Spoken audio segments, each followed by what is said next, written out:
Bonjour tout le monde, bienvenue. ça part mal en maudit. Ça part pas bien, mais déjà un bloopers.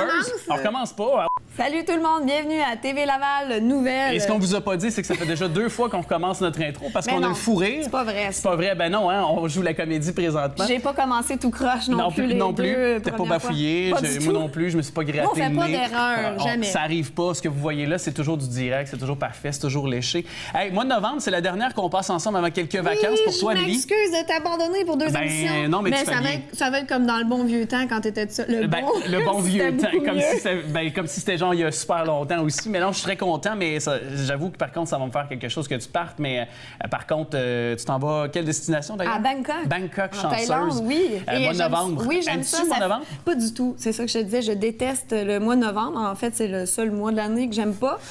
J'aime beaucoup partir dans le mois de novembre parce que je reviens et là, il est presque terminé. Mais moi, je le déteste pour 2 choses, le mois de novembre. Je te dirais, j'aime le reste, sinon j'aime ça, là, mais je déteste parce que il y a trop de musique de Noël qui joue de bonne heure dans les magasins. Et puis, je trouve aussi que le mois de novembre, il n'y a pas de vacances, il n'y a pas de congé. Le mois de septembre, fête du travail. Il y a aussi l'Action de grâce pour le mois d'octobre qu'on vient de traverser. Mais là, jusqu'à Noël, on n'aura pas de congé. Il y a Thanksgiving aux États-Unis, mais nous autres, on n'a rien. Black Friday. Et, on invente des vendredis fous et autres, mais on n'a rien. Donc, moi, je te dirais que pour 2 choses comme ça, je déteste le mois de novembre. Tu as tout à fait raison. Mais est-ce que le Canadien connaîtra un meilleur mois de novembre comparativement au mois d'octobre? Ce sera à voir, mais... Espérons-le. Je vais te laisser faire tes nouvelles. Exactement. Je vais aller rejoindre Monica. Avec Monica qu'on va retrouver tantôt pour nous parler de finances, effectivement. On va parler les gens de 55 à 65 ans. Tout d'abord, délit de fuite sur de Palerme, la police de Laval qui a reçu l'appel d'un citoyen le 24 octobre en soirée après qu'il eut aperçu des débris de voitures tout près des nouvelles mesures d'apaisement de la circulation sur la rue de Palerme. Une cloche de béton a été tassée, un panneau arraché, causant des dommages aux véhicules fautifs. Du côté des policiers, une enquête a été ouverte afin de retracer le véhicule et son conducteur. Je vous rappelle aussi que la rue de Palerme fait l'objet d'un projet pilote servant à limiter la circulation de transit, selon les chiffres fournis au journal. Quelques 3000 véhicules emprunteraient quotidiennement cette rue de Vimont. Conseiller municipal du secteur, David Decotis, indique que cette mesure d'apaisement, d'ailleurs, de la circulation vise avant tout à permettre aux résidents de la rue de Palerme de circuler à pied et en vélo en toute sécurité. C'est un dossier, évidemment, qu'on va suivre de très près pour vous parce que ça fait réagir beaucoup les gens de ce secteur. Bagarre entre un chauffeur d'autobus et 3 jeunes. C'est 3 jeunes et un chauffeur de la Société de transport de Laval qui ont été filmés alors qu'une bagarre avait lieu mercredi, le 25 octobre, en après-midi, dans une voie du boulevard de la Concorde-Est à l'angle de l'avenue du Parc à Saint-Vincent-de-Paul, secteur très précis. Et sur une vidéo envoyée au Courrier Laval, on peut visionner une partie de l'altercation selon les informations reçues. Ces jeunes fréquenteraient l'école Georges Vanier et l'un d'eux aurait voulu emprunter le transport en commun sans payer. Le chauffeur du circuit 48 lui aurait demandé de sortir à plusieurs reprises avant que la situation dégénère avec des attaques verbales envers ce dernier. Et puis, une fois à l'extérieur, le jeune aurait donné des coups de pied sur l'autobus en compagnie des 2 amis qui l'accompagnaient. Et c'est à ce moment que le chauffeur, finalement, serait intervenu, aurait été pris à partie par le trio. Et du côté de la Société de transport de Laval, la STL, on indique que l'incident est pris très au sérieux. Il y a présentement une enquête en cours afin de comprendre ce qui s'est passé, a commenté la porte-parole Estelle Lacroix, ajoutant que c'était un événement isolé. On ne voit pas ça fréquemment à la STL pour apporter ses dires. Évidemment, on va suivre ça aussi de très près, mais c'est une belle chose d'avoir maintenant des caméras, puis aussi d'avoir des téléphones intelligents pour pouvoir filmer ce genre de scène. Accident mortel sur la montée Champagne. Un piéton de 78 ans est mort le 26 octobre en soirée après avoir été happé par un véhicule vers 19h30 sur la montée Champagne. L'homme se dirigeait vers le boulevard Dagenais lorsque l'accident s'est produit. L'automobile conduit par un homme de 75 ans accompagné d'une passagère roulait vers le sud en direction de l'avenue des Bois. Et pour ajouter un petit peu aux précisions de cette nouvelle, la victime a été transportée en centre hospitalier où elle a succombé à ses blessures. C'était le 5e accident mortel à survenir sur les routes lavalloises depuis le début de l'année. Et puis... évidemment, on estime puis on espère que le bilan ne va pas s'alourdir d'ici la fin de 2017. Alors maintenant, je me dirige du côté du plateau. C'est drôle, Alex. Pendant que tu disais tes nouvelles, Monica, elle faisait... Elle commentait dans sa tête, elle réagissait aux nouvelles. C'est un bon public. Elle était révoltée de tes nouvelles. Non, mais c'est vrai que c'est... On aimerait vraiment dire de meilleures nouvelles que celle-là, mais effectivement, ce qui fait malheureusement réagir beaucoup, ce sont les mauvaises nouvelles. Ben il faut rapporter les nouvelles aussi. Exactement. Monica Choukassi. Monica, merci d'être là. Bonjour. Merci d'être Toi, là. tu nous fais réagir en domaine de finances. Oui. Et là, Positivement, quand on même. monte en âge tout le temps. Là, on est rendu à 55-65 ans. Les règles d'or pour s'enrichir au quotidien. Où on était rendu? Bien, c'est parce que dans le fond, là, c'est le dernier sprint. Alors, si vous n'avez pas réagi, là, vous devez vous préparer. Hein? Tu pars en voyage. J'espère que tu n'attendras pas à minuit moins 5 pour décider qu'est-ce que tu mets dans ta valise pour partir à 3 heures du matin. Effectivement. Alors, c'est un petit peu la même chose. Alors, c'est sûr qu'il y a 4 règles d'or, mais ça, c'est à n'importe quel âge. Mais la première, c'est d'épargner, naturellement. La deuxième, c'est de ne pas perdre de l'argent, parce que souvent, il y a des chemins qui ont l'air miroités, mais dans le fond, c'est... Les chemins courts sont jamais les meilleurs. C'est pas trop risqué. Non. Mais en même temps, on ne veut pas non plus s'aventurer dans une route sinueuse. On veut. C'est ça. On va aller pas dans la route de gravel, Non, mais on va des rester fois, sur l'asphalte. c'est facile. Ouais. C'est facile. Quelqu'un qui vous dit, écoute, j'ai telle solution, tu peux faire de l'argent rapidement, jouer à la loto aussi. OK. Malheureusement, la majorité des gens qui sont devenus millionnaires ne le sont plus. Et comment tirer le maximum, justement, de nos fonds d'investissement dans l'argent qu'on a investi? Parce que, veut pas, 55-65, la retraite approche, si elle n'est pas déjà, justement, arrivée. On garde ça dans des placements sécuritaires. Oui, bien, on a la même règle qu'on a appris la dernière fois. Donc, si vous avez, je ne sais pas, 60 ans, alors à ce moment-là, c'est 60 qui est sécuritaire, 40 qui va être un petit peu plus jazzé. Oui. Alors, à ce moment-là, mais c'est tout un ensemble. Alors, si vous épargnez, vous faites attention pour ne pas perdre l'argent. Vous faites aussi une façon de... Comment je pourrais dire? Vous ne vivez pas à crédit. Ouais. Alors, au-dessus de nos moyens. Bien, c'est ça. Si vous vivez au-dessus de vos moyens, ça veut dire que vous payez des intérêts qu'à ce moment-là, techniquement... Puis quand je dis à crédit, là, je ne parle pas d'une maison qui est selon vos moyens ou un véhicule qui est selon vos moyens. Pas de marge. Je parle de dépenses qui sont pas nécessaires. Puis tous les projets que vous avez, que ce soit maison, que ce soit voyage, magasinez, renseignez-vous, posez des questions. Vous pourriez être surpris des économies que vous pourriez faire. Alors, souvent, on ne fait pas attention, puis on met beaucoup, beaucoup d'argent dans la poubelle à ce niveau-là. Puis l'autre chose, c'est de noter ce que vous dépensez. Vous pourriez être surpris aussi de voir que le petit café à 3 piastres multiplié par 5, ça pour fait l'avoir 15. visuellement, là, pour avoir une prise Oui, de conscience. c'est comme Ouais, parce vrai. que quand on paye avec des cartes ou des choses comme ça, souvent, on ne se rend pas compte. Hein? On C'est fait vrai, juste c'est la terrible. frôler. C'est ça, ouais. Mais si vous avez l'argent dans vos poches, déjà là, c'est une meilleure façon de voir. Vous avez un 100 puis visuellement, après 2 jours, il ne vous reste rien. C'est peut-être mieux de payer comptant, alors. Notez les choses. Ouais. Si vous ne pouvez pas payer comptant, notez-les. C'est pas nécessaire de Est-ce qu'il est trop tard si on n'a pas épargné justement entre 55 et 65 ans? Aussi, je me demandais non, ça. mais tu sais, je me dis, qu'est-ce qu'on fait sinon? Vaut mieux tard que jamais. Oui, c'est ce qu'ils ont dit. Mais d'habitude. ça coûte 10 fois plus cher de commencer à 55 ans que de commencer à 30 ans. Ouais. Puis Parce d'avoir que tous un les crédit. intérêts que vous auriez pu avoir, puis là, mais il y a des situations que vous ne pouvez pas vous retourner. Là. C'est comme le dernier sprint, alors il est comme 9h moins 5. Là. Surtout si on croule sous les dettes déjà, c'est dur de se remonter. Là. Bien, déjà, c'est de prendre le meilleur chemin, c'est de faire attention pour ne pas en accumuler d'autres. Mais il y a des choses simples. Au lieu d'acheter, vous pouvez échanger avec les gens. Vous pouvez faire du troc avec des amis pour vous aider. Moi, je vois plein de trucs. C'est les exemples comme les mamans, les papas, s'échangent, tout ça. Mais ces gens-là, ils s'échangent les choses, ils les partagent. Ça va au suivant. Alors, c'est beaucoup de façons comme ça de maximiser l'usage des choses puis de minimiser les pertes financières. Puis, en lien avec le 55-65 ans, est-ce que c'est de ne pas prendre sa retraite plus tard? Parce que là, on se rend compte que des gens à 70 ans maintenant travaillent encore. Là. C'est présentement le cas. Parce que c'est rare ceux que c'est parce qu'ils ont le choix.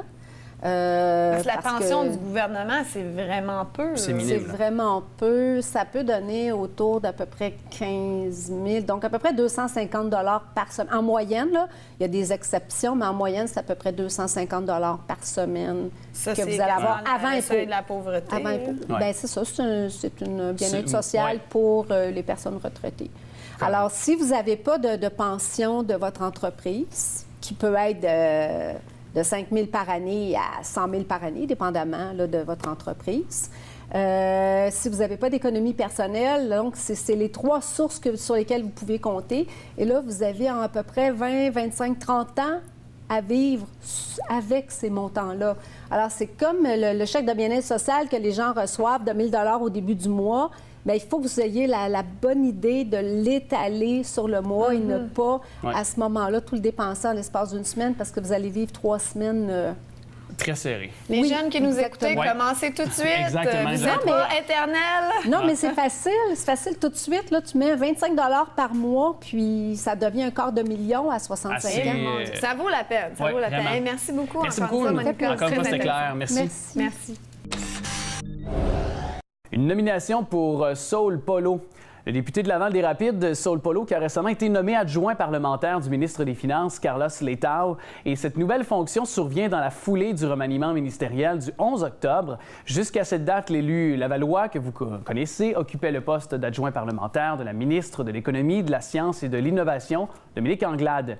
Je suis reconnaissant de la confiance qu'on m'accorde et que le premier ministre aussi m'accorde en me nommant adjoint parlementaire du ministre des Finances, a fait savoir via communiqué le député libéral. Cette nouvelle fonction est une opportunité unique de contribuer activement au développement économique de ma circonscription de Laval-des-Rapides, de la région de Laval, avec toute l'équipe lavalloise et de l'ensemble du Québec. M. Letao a accompli un travail exceptionnel et je suis honoré de me joindre à son équipe, a conclu le député lavallois.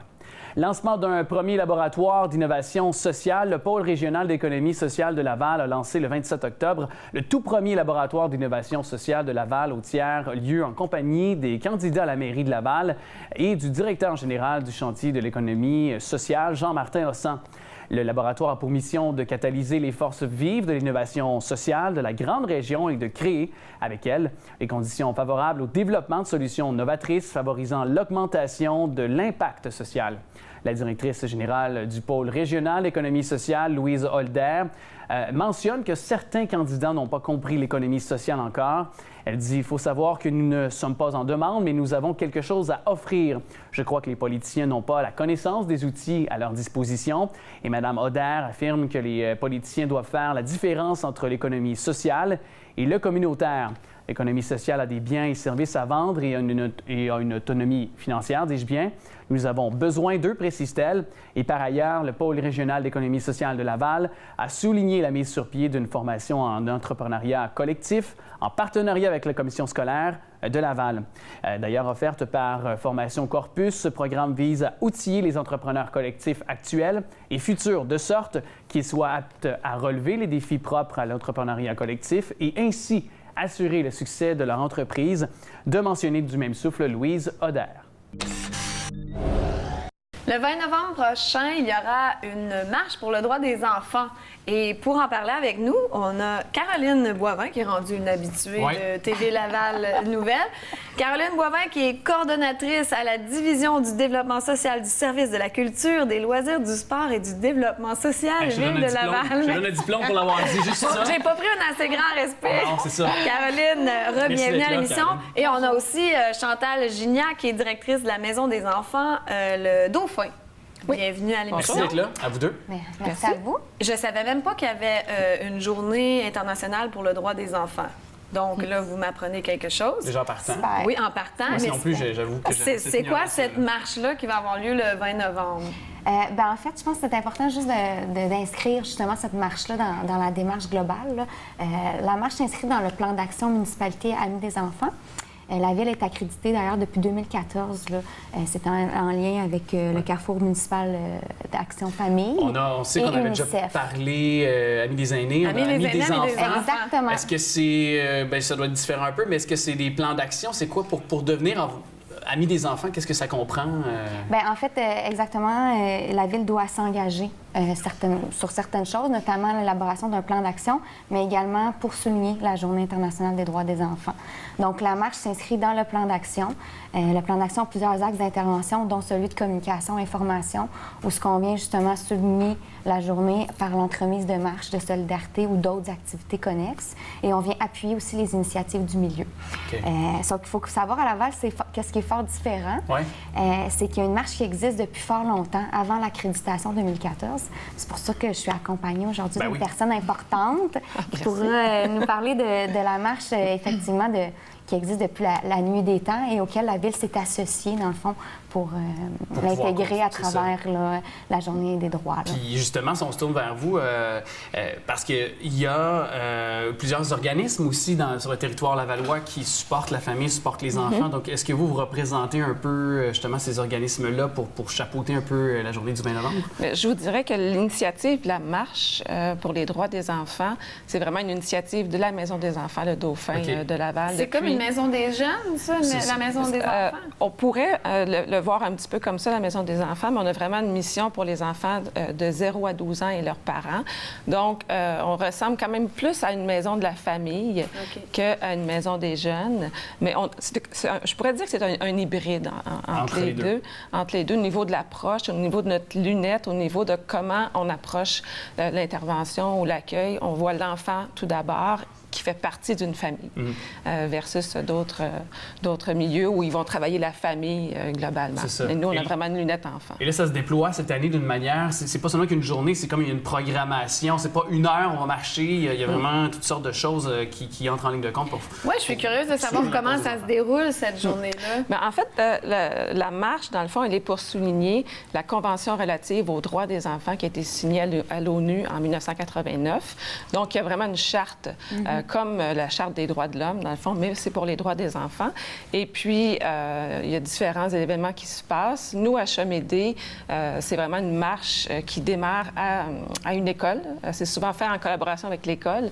Donc, on est à l'école 80. Donc, on se donne rendez-vous là à 8h30 le matin et on va marcher tous ensemble jusqu'à l'hôtel de ville où le maire ou la mairesse, nous verrons après les élections, nous accueillera pour lever le drapeau de la municipalité Amis des enfants. OK. Puis, est-ce qu'il y a à chaque année des revendications qui sont nouvelles, différentes, en lien avec la marche? Parce qu'on on supporte, c'est une cause quand même quand on marche aussi. En fait, je vous dirais, la première revendication, c'est qu'on en parle. Parce que les gens ne connaissent pas la Convention relative aux droits des enfants et parlent peu. Je vous dirais, on entend beaucoup plus parler de la journée sans maquillage, de la journée sans diète, que de la journée internationale des droits de l'enfant, alors que c'est une journée très, très importante. On le disait, on ne connaissait pas ça avant de rencontrer. C'est pour conscientiser les gens qu'il y a des enfants qui sont pauvres et maltraités, qui travers le monde, qui sont battus. Oui. C'est ça, mais qu'il y en a ici aussi, mais c'est ça. Souvent, on pense à ce qui se passe ailleurs dans le monde. C'est des enfants qui vivent la guerre, des enfants soldats, des enfants qui sont déportés. Mais il y a beaucoup de situations qui se passent à côté de chez nous, chez notre voisin, dans notre quartier. Il y a beaucoup d'enfants à Laval qui vivent des situations difficiles où leurs droits ne sont pas respectés. C'est ça, je vais relater des faits qui ont été déplorables, mais tu sais, on n'a qu'à penser aux jeunes filles dans les centres jeunesse il n'y a pas super longtemps ici sur le territoire lavallois. Ce sont quand même des choses qui nous interpellent, là, les jeunes filles. Alors, je pense que c'est ça. Donc, ne serait-ce que de perpétuer tout ça, ces revendications-là, est-ce que, justement, on peut avoir de l'information? Est-ce qu'on peut se rendre sur des sites web pour continuer au-delà du 20 novembre, mais le 20 novembre aussi, pour soutenir cette cause-là des enfants et de la famille en général? Bien, en fait, oui, sur notre site Internet, il va y avoir la programmation avec toutes les activités qui sont déployées sur le territoire. On parle de la marche de Chemédé, oui, avec la présence du maire ou de la mairesse, mais on parle aussi de 3 autres maisons de la famille qui, dans leur quartier, organisent une marche. Parce qu'il faut comprendre, le 20 novembre est un lundi, donc tous les enfants sont à l'école.